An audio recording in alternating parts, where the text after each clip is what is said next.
Real exam questions. This is question 75. It's about slab design with the method of yield lines. A concrete slab of a balcony is 200 millimeters thick and is simply supported on masonry on two sides. The effective span is 2 meters and 6 meters. The concrete cover is 40 millimeters. The slab is reinforced with a mesh diameter 10, center to center 150 millimeters, top and bottom. Determine the total mobile load in characteristic value with the yield line theory and knowing that the balcony has no finish. So the concrete quality is C2025 and the steel quality B500. Let's look at the balcony. Axis of rotation is situated here and the other axis of rotation is at the support.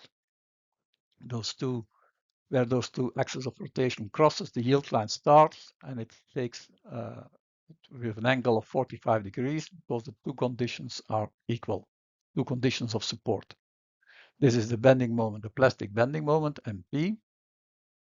So we can now calculate the work done by the external force, which is, we look first at this triangle.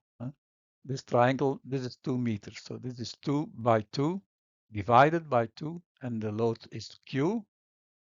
And the mean deflection, because it's a triangle, is delta over 3.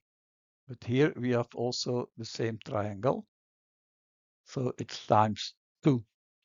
What is left is a rectangular portion, which is this side is 4 meters by 2. So it's 4 by 2 by the load, and the mean deflection is delta over 2. So the work done by the external forces is 16 over 3 times Q delta, and delta is the unit displacement. D is the work done by the internal forces. You can now project the yield line on this axis of rotation, which gives you 2 times MP, because this is 2 meters, and the angle of rotation is delta divided by 2. And of course, we project this plastic bending moment to this axis of rotation, and we can also do it to the other one. So that's where there's the 2 coming from. So D is 2 MP delta. Now E must be equal to D.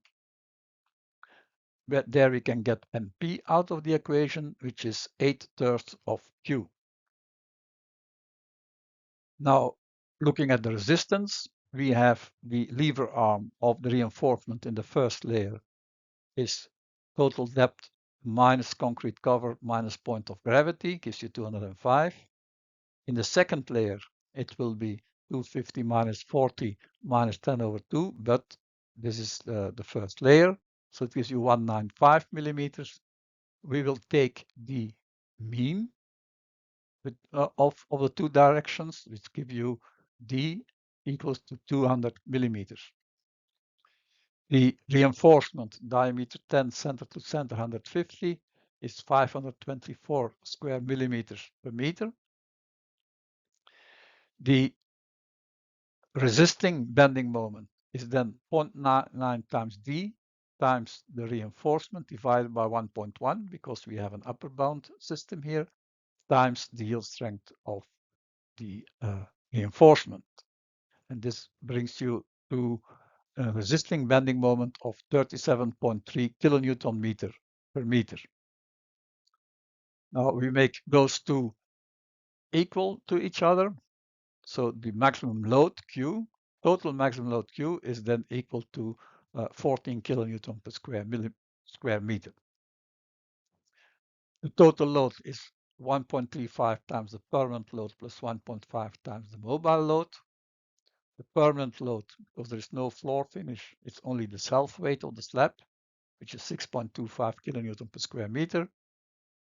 And then we can write the total load as 8.44 plus 1.5 times the mobile load, characteristic value of the mobile load. We combine those two. And we can, from there on, we can calculate the characteristic value of the mobile load, which is 3.7 kilonewton per square meter.